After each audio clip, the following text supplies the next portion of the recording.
And you hit the auto button. Good evening. I'm Socrates Garrett, and we're broadcasting live from right here in Jackson, Mississippi, the heart of the Deep South, right here in the African-American-owned broadcasting studio. We believe digital.com, our own platform. And so it's critically important that in the African-American community, we control the narrative.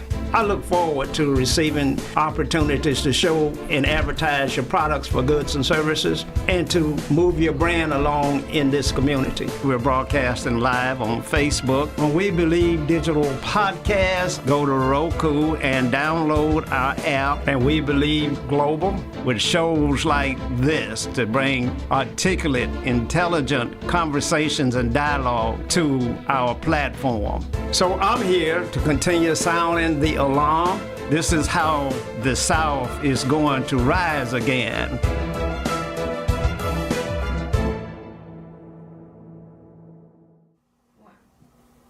Good evening, and welcome to a special edition of Socrates Garrett Live. We're broadcasting live from right here in Jackson, Mississippi, on the We Believe Broadcasting Network.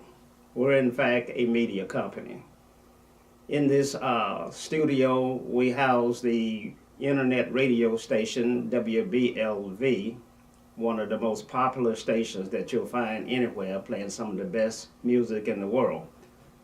Also, we run We Believe Digital Network, our very own platform, which is really not a page, but it's in fact a network. There you can find all kinds of interesting topics that you might be wanting to take a look at. If you scroll down even further, you will see the categories of inspiration and religion and hot topics and Black Lives Matter and crime. And all of those things are important in our community. Our goal is to give this community access to have its voices heard. Too often, the things that go on in our community are relegated to a 15-minute spot at 6 and 10, where we only touch the surface of what really happened.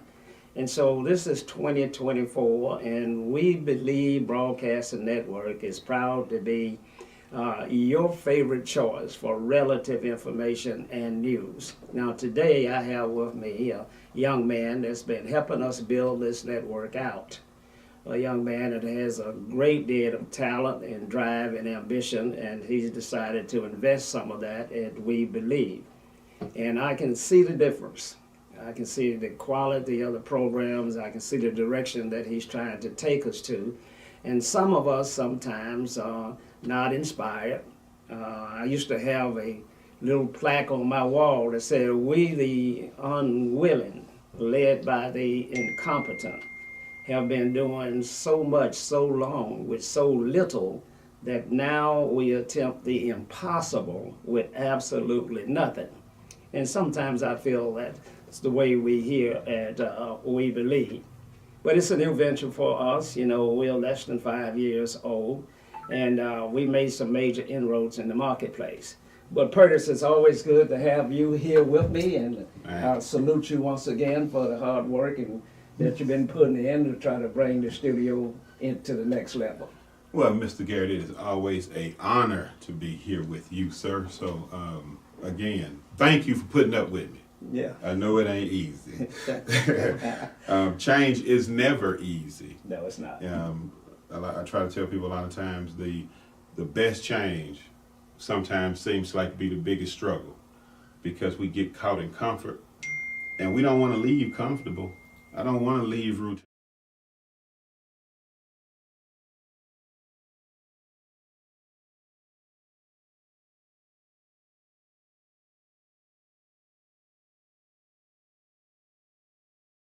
What do you think is possible for We Believe? What is your vision?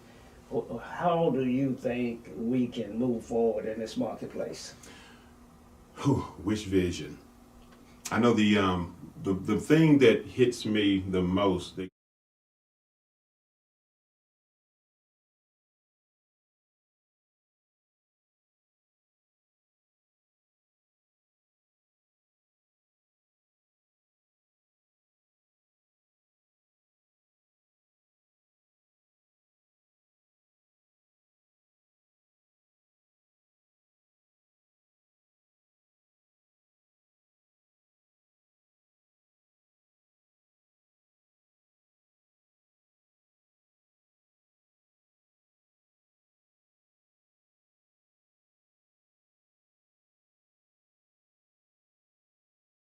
Out the bean path. I've heard a lot about the young lady. I believe Nationally. that she is an African American young lady that is involved in AI at Amazon. I believe Yeah. probably the only one in that category. So, Right. how did you meet her, and what's her vision? Well, actually, I met Ashley the first time we met. I think I was over at one of the events they had, but I have been following the Bean Path for quite a while. It's been on my radar. So I'm one of those Star Trek nerds. So knowing that Jackson had the Bean Path bringing their skills to Jackson, I was already following them on Facebook, following them on Instagram, had already made donations. So when we teamed up and I had this opportunity, the first thing I was thinking was, hey, I'm finna go over here and see if I can create some type of show with the Bean Path, because nerds like me need to be highlighted a little bit more. Our people are more than football, basketball, and singing. So tell me, where did the name Bean Path come from? And I asked that question because you mentioned Star Trek, and I was a Star Trek fan as well, and Okay. I heard him say, "Beam me up, Scotty," Yeah. on many times. So I don't know if you were making a correlation between Star Trek and I the was Bean not. Path or not, just coincidence. It's just a coincidence. I'm not sure where they got the name Bean Path from.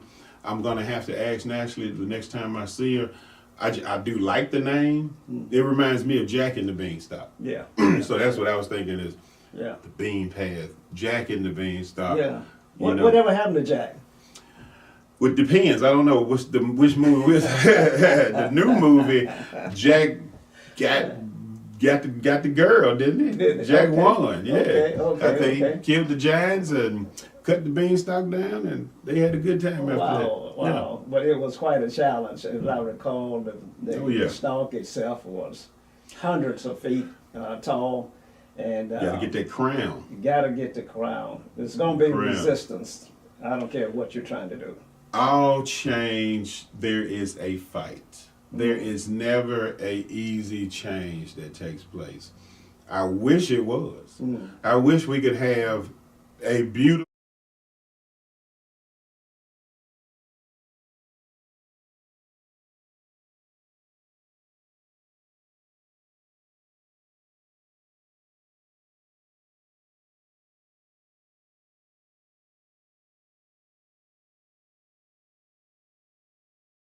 Today is the day of we ain't transitioning easily.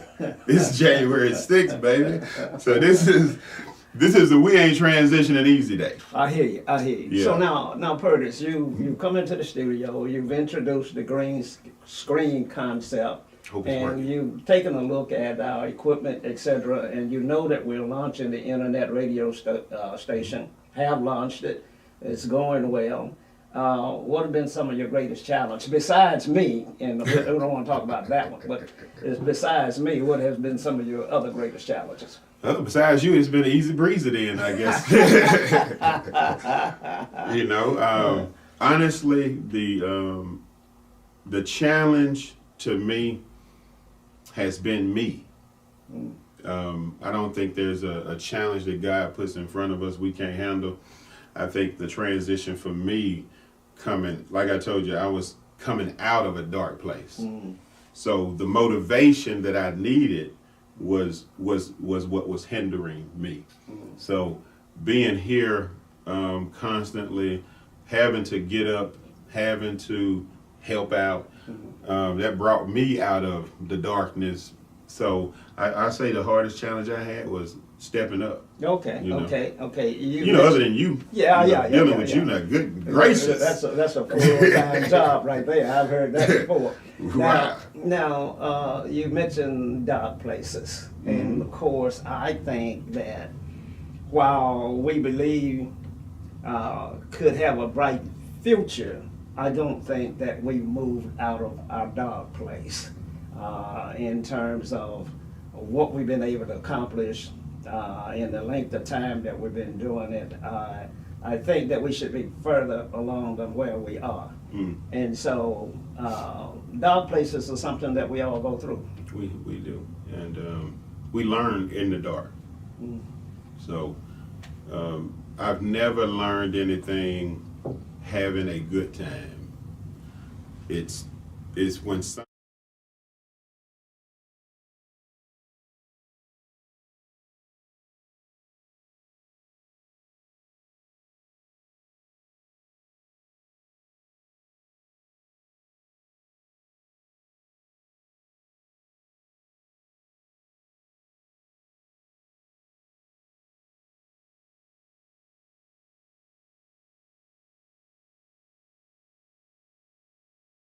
so just stay with me today. Right. You know, Right. stay argue with me today. Show up tomorrow. Right. I don't know if the light is tomorrow. It might be next week. I don't know God's clock. All I know is if I wake up in the morning and I show up, then it could blow up. Now, I hear you. You I hear know? you. Curtis, we're up against a hard commercial break. Okay. We're going to go to a break and we're going to come back and continue these conversations. Hopefully, they're going to be inspiring to someone out there. And it certainly helps us to share and think. And because being in an enterprise is a lonely place. It's not necessarily all dark, but it's lonely because you don't have the minds that major corporations have to bounce things off of. So sometimes you're flying the plane and working on it at the same time. We're going to go to a commercial break and we'll be right back. The Mississippi Link is an African-American female-owned newspaper with a trusted voice that is highly respected throughout the city, state, and nation. Our motto, keepers of the knowledge for people who speak the truth, since 1993. Link significantly influences the thoughts, attitudes, and buying decisions of its readers. Call us at 601-368-8481 for your advertising needs. If you would like to receive a newspaper in the mail each week, our annual subscription is only $52 per year. That is only $1 per week for you to stay informed regarding many stories that you can only get in the Mississippi Link. Sign up today at the Mississippi Link.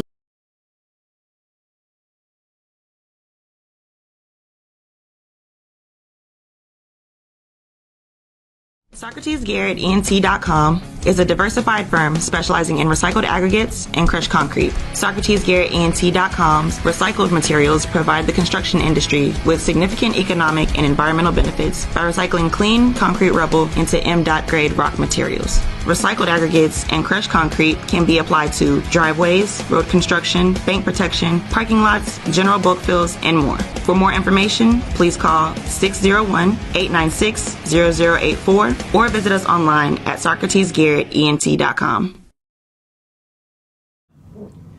Welcome back to We Believe Digital Broadcast Studio. This is Socrates Garrett and Curtis Williams. We're just talking about business and we're talking about life today. If you're watching us on Facebook, we want you to share this program with your friends and family and become a subscriber. It's only 99 cents a month and you'll have access to our newsletter that we're launching in 2024. Now, if you're watching us on YouTube, go on and subscribe to the program. You know, our subscription base is growing every day on YouTube. Now, if you're watching our clips and reels on Instagram and TikTok, then we want you to follow us and subscribe to the program. We see the views. They are astronomical. They are very encouraging. You know, we haven't gotten to the point where my friend Shannon got the other day with Cat Williams on Club Shay Shay. We didn't get 10 million in an hour, but we're doing well. We're getting over 1 million views per show. And so we're growing and coming in the right direction. Now, a lot of that is happening because volunteers. This young man today, Curtis Williams, has volunteered his time. He hadn't been paid a dime. And he spends a lot of time trying to figure out how to make this thing go. So Curtis, what is in your background that allows you to understand technology? I thought you were a truck driver when I first met you. Yes, that is true. I was a truck driver. My background, I don't really, I'm like, I went to school for electrical engineering at one time. I was I had a lot of college. I don't really like talking about myself much, but I was an internet researcher, so I'm very familiar with computers. I've worked at MCI WorldCom. I worked for Anobius.com.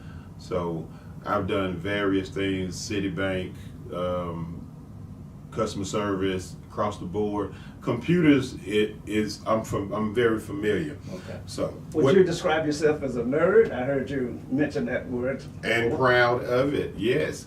I think those are the things that we need to start highlighting. We got people out here scared to be smart. Like what? Remember, we scared to be smart? We scared to dress a certain way, scared to be called a nerd. I'm sorry, but those are the people who are currently creating all the things we're using.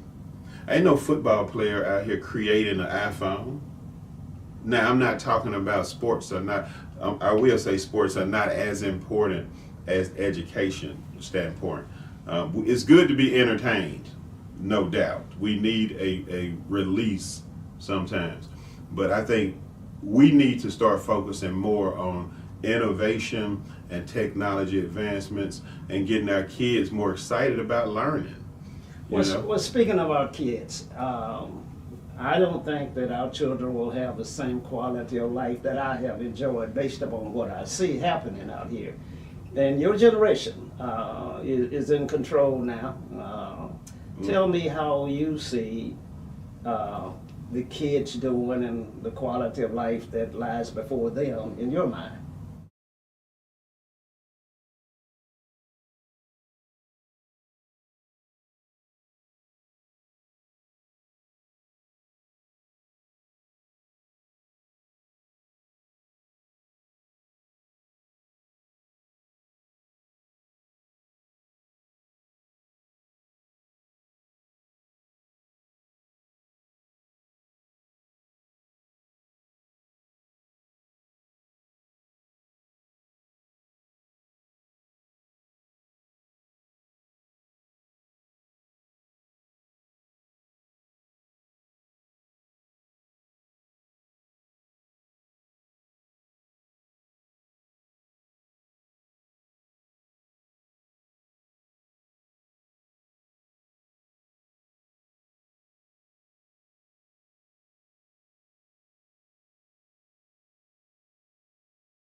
And we need you guys to guide us. Let us know those hurdles. Let us know those roadblocks that you face, so that we can kick them down easier. Like I said before, if you've done it already, it might take me 10 months to learn how to do it. Right. And you can walk me through it. Truly takes a village. It takes the whole village. And in the village are all kinds of people and with different philosophies and different religions, and we're so divided in our culture. Because we're selfish. It seems to be hard to get us together. How do we overcome that? I think we need some hugs out here. I think everybody need a hug.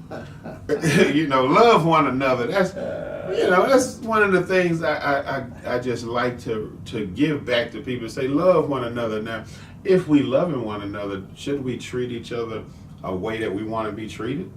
So, if I got $10 billion in the bank, it's hard for me personally, my soul, to say step over these homeless people and act like they're not there. Now, the country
to where we're actually taking our professionals, the carpenter, the bricklayer, the welder, already in the community, already knows how to lay concrete and cement.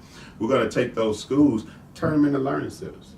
Well, that would be great, and we certainly have a labor shortage in Mississippi, and Right. Jackson in particular, while at the same time, you know, we have unemployment rate in the black community of some 45 to 50%, Yeah. especially in black males. Black females seem to be doing a lot better, but black males are almost at the hemorrhaging point. Their unemployment is greater than 50%. What are we going to do specifically to try to regain the confidence and inspire black males to come out of this dark place? That is it's not an easy answer. I can go into a whole lot of weights that are on black males' shoulders. A lot of people want to say that they got it.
So we have to, for one, stop fighting within our community.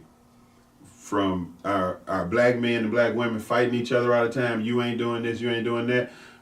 I saw a video this morning, and I wish I had a save. I think I did save it, but the young lady said her mother told her she don't care what kind of man she get, but as long as he has something that she doesn't have, they can build from that.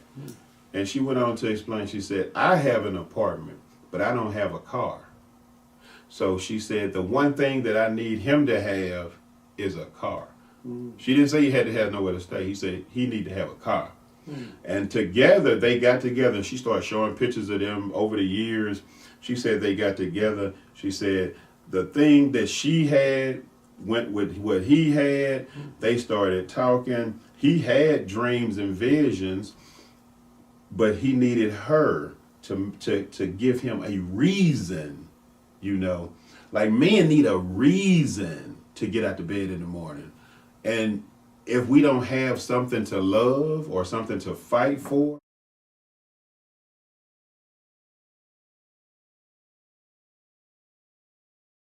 Well, I had plenty of inspiration to get out of bed because my daddy was going to say it once.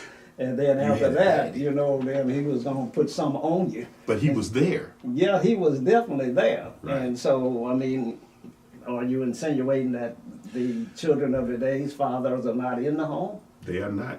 I think we need to change how the court gives custody. I think that they need to force joint custody. You made them, you raised them. The father is just as important as the mother, and mother is just important as the father. They do two different jobs, but they do them well when they're done together. You always reference mama and you always reference dad, and I never hear you mention they got divorced and fell out and blah blah blah. And then I look at the success you have. It's a two-parent household. Right.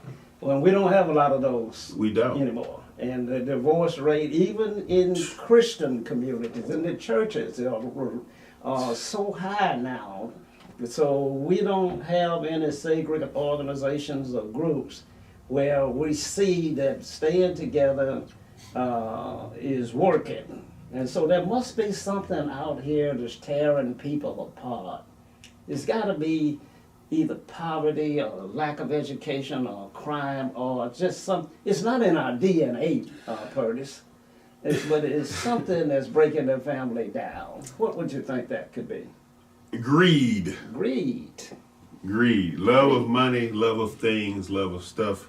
We don't love each other enough. I think one of the conversations we were having in one of the last time we were together, we were talking about the generations, and we need to get back to that show and revisit it. But the generations, I think your generation was the first generation introduced to television. So in your lifetime, the television went on sale. And you can probably see, if you think about it, you can probably see that from what you remember growing up, granddaddy, grandmama, and because you remember them back then, grandmama, granddaddy, the closeness, the family, the aunts and uncles, and the big picnics and stuff. And as TV transitioned in, how those things became more rare and less frequent. And by the time it got to your kids, like my age, we don't even have reunions that frequently anymore. You don't even hear about family reunions. Mama, grand.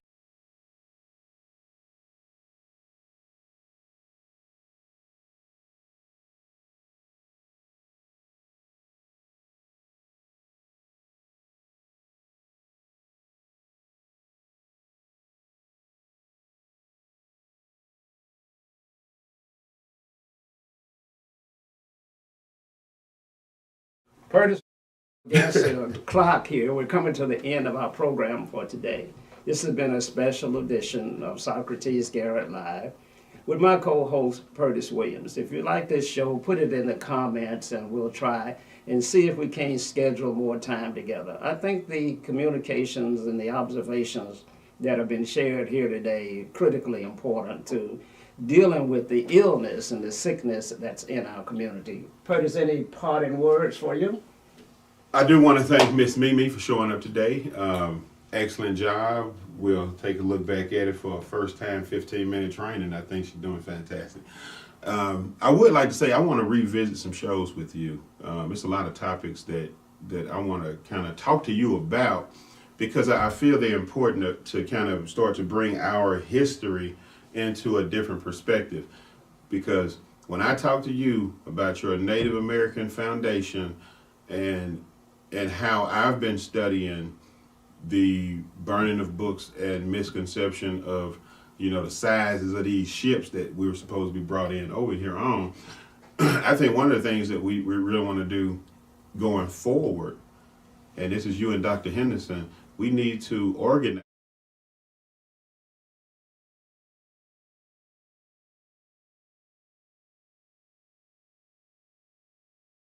and then once we agree on that, I don't like reparations when you owe me restitution. See, those are two different words. And if my mentor, Mr. Garrett's mother was Native American, then they owe us restitution. I got you. Now, you've been watching Socrates Garrett Live. We'll bring this show back to you again very, very, very soon. But we want you to stay safe out there, enjoy this weekend, and good evening. Good evening. I'm Socrates Garrett, and we're broadcasting live from right here in Jackson, Mississippi, the heart of the Deep South, right here in the African-American-owned broadcasting studio. WeBelieveDigital.com, our own platform. And so it's critically important that in the African-American community, we control the narrative. I look forward to receiving opportunities to show and advertise your products for goods and services and to move your brand along in this community. We're broadcasting live on Facebook. When We Believe Digital Podcast, go to Roku and download our app, and We Believe Global, with shows like this to bring articulate, intelligent conversations and dialogue to our platform. So I'm here to continue sounding the alarm. This is how the South is going to rise again.